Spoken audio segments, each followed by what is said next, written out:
नमस्कार दोस्तों, अल्फाजा डायरी में आपका स्वागत है। आज मैं आपको अपनी लिखी कहानी सुनाऊंगी। मेरी सभी कहानियाँ एवं उपन्यास कॉपीराइट अधिकार के तहत मेरे नाम दीपा सोनी के अंतर्गत रजिस्टर्ड हैं। ऐसे में अगर कोई संस्था, व्यक्ति विशेष या फर्म मेरी अनुमति के बिना मेरी कहानियों का उपयोग करता या करती है तो फिर वह सारे कानूनी हर्जी खर्चे का अधिकारी होगा। आज की कहानी का नाम है दादी की नफरत, जो वंश परंपरा पर आघात करती हुई एक छोटी सी लघु कथा है। तो चलिए शुरुआत करते हैं। सीता देवी की 2 लड़की व 1 लड़का था सौरभ। सौरभ सबसे छोटा था। जब सौरभ लगभग 10 साल का था तब एक एक्सीडेंट में उसके पिता की मृत्यु हो जाती है। उसके पिता एक ट्रक ड्राइवर थे। पुश्तैनी जायदाद के नाम पर केवल एक छोटा सा घर था। सीता देवी ज़्यादा पढ़ी लिखी नहीं थी। पति की मृत्यु के बाद सिलाई सिखाकर व दूसरों के कपड़े सिलकर अपने बच्चों को पाला। दोनों लड़कियों की शादी जल्दी ही कर दी। सौरभ की सरकारी नौकरी लगने के बाद उन्होंने सिलाई करना छोड़ दिया। सौरभ ने रीता, जो कि उसी के स्कूल में सरकारी टीचर थी, से शादी कर ली।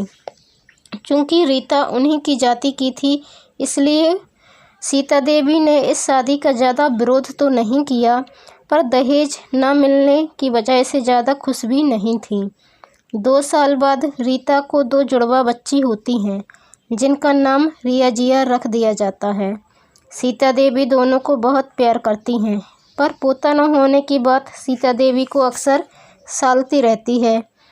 एक दिन सीता देवी रीता से वंश को आगे बढ़ाने के लिए एक पोते की मांग करती हैं। रीता उन्हें समझाती है कि इससे हम दोनों की जॉब जा सकती है और ये ज़रूरी नहीं कि लड़का ही हो, लड़की भी हो सकती है। इस पर सीता देवी पहले जांच करवाने के लिए बोलती हैं। ये बात सुनकर रीता भड़क जाती है और इस बात पर दोनों के बीच बहुत ज़्यादा बहस हो जाती है। जब सौरभ को इस बात का पता चलता है तो वह भी अपनी माँ को समझाने की कोशिश करता है, लेकिन सीता देवी किसी की बात नहीं समझती, अपनी बात पर अड़ी रहती हैं और रीता व रिया जिया से बात करना ही बंद कर देती हैं। सीता देवी घर में एक अजनबी की तरह रहने लगती हैं। रिया जिया को बड़े होने पर जब दादी की बात न करने का कारण पता चलता है तो दोनों को बहुत दुख होता है। रिया पहले ही प्रयास में यूपीएससी में प्रथम स्थान प्राप्त करती है, तो न्यूज़ चैनल वाले रिया के घर रिया का इंटरव्यू लेने आते हैं। जब रिया से पूछा जाता है कि आप अपनी सफलता का श्रेय किसे देती हैं, तो रिया का जवाब होता है अपनी दादी की नफ़रत को। ये सुनकर सब दंग रह जाते हैं। रिया प्रेस वालों को सारी बात बताती है और कहती है, ये सुनकर आप सबको मेरी दादी गलत लगेंगी, पर गलती मेरी दादी की नहीं है, गलती हमारे पितृसत्तात्मक समाज के रीति रिवाज व नियमों की है। हमारे समाज में बच्चों को केवल उनके पिता का नाम दिया जाता है। अपने परिवार व वंश का नाम एक लड़का ही आगे ले जाता है, क्योंकि शादी के बाद लड़की को उसके ससुराल भेज दिया जाता है और अपने माता पिता की जिम्मेदारी एक लड़की पर बिल्कुल भी नहीं होती है। एक लड़का ही अपने माता पिता के बुढ़ापे का सहारा बनता है और उनका अंतिम संस्कार करता है। यदि ऐसे समाज में मेरी दादी ने एक पोते की चाह रखी तो क्या गलत किया।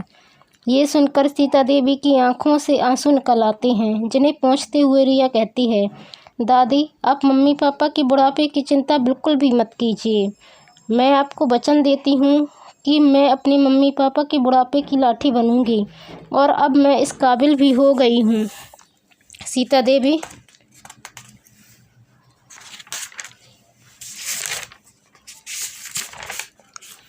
दादी मैं आपका पोता बनकर आपका वंश तो आगे नहीं बढ़ा सकती हूँ, लेकिन मम्मी पापा को बेटे की कमी महसूस न होने दूंगी। इस पर सौरभ कहता है, और मेरा अंतिम संस्कार भी मेरी बेटी ही करेगी। सीता देवी रिया के सामने हाथ जोड़कर माफ़ी मांगने लगती हैं, तो रिया उनका हाथ पकड़ लेती है और सीता देवी के पैर छूती है।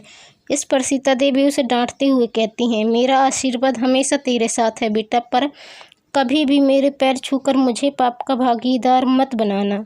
और ऐसा कहते हुए सीता देवी रिया को गले से लगा लेती हैं। यह देखकर रीता व जिया भी आकर सीता देवी के गले लग जाती हैं।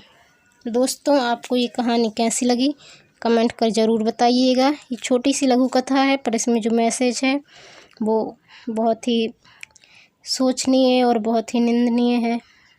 प्लीज़ इस स्टोरी को शेयर भी कीजिएगा ताकि दूसरे लोगों को भी ये सुनने को मिले, और चैनल को सब्सक्राइब कर ऑल बटन पर क्लिक कर लीजिएगा ताकि मेरी और भी कहानियाँ आप सुन सकें। धन्यवाद।